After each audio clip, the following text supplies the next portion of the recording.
What is up, guys? Riggers here, and so a nice little train trick for you guys to do the man of the match cards. So if you guys can enjoy this video, and if you do, make sure you smash the like button down below, and also if you're around here, please subscribe. So for the man of the match cards at the moment, they seem to have been forgotten a little bit, because most people, they're focused on the team of the season players, and that is making these man of the match cards absolutely amazing to trade with. So for these players, when you actually bid on them, a lot of the time you can actually pick them up really cheap. I've seen like this guy going for 22k through bidding when he sells for 30k. This guy just here, got an example for him. So for the cheapest one on the market, it was, well, when I actually gone through bidding, he was going for 18k. But now, cheapest one, 24,500. If that one sells, the next cheapest one, there's a massive gap there.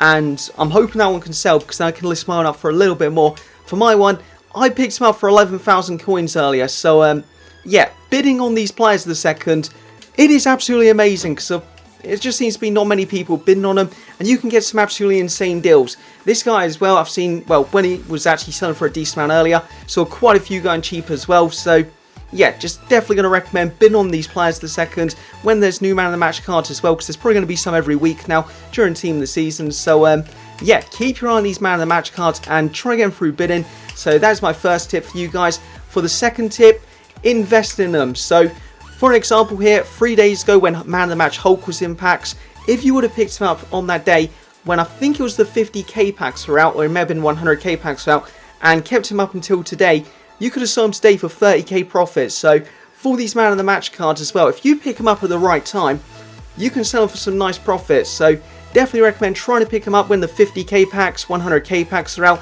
Like earlier say when the 100k packs are out, Sturridge was going for 130k around that time. He's now up to 170k. So when investing, you do need to make sure you buy these players at the right time, and it is usually when them special packs are out. So investing, it can be absolutely amazing with these players. And also with that, now a little tip, well, it's the same as investing, but just waiting 3 hours.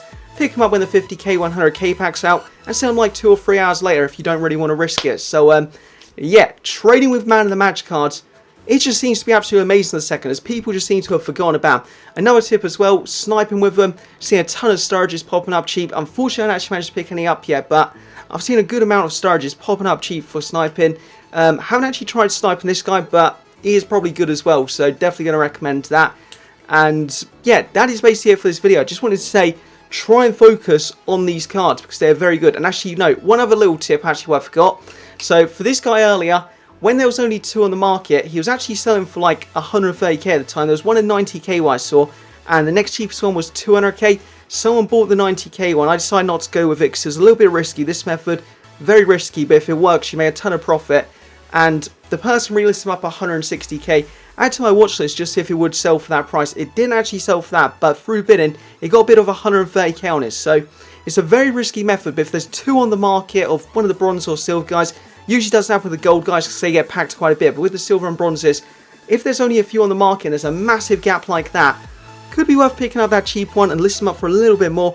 And sometimes you will make a loss, but other times you'll make a ton of profit. So very risky method, but completely up to you guys if you do that. So that is going to be it for this video now. Hope you guys have enjoyed, and if you have, make sure you smash the like button down below, and peace.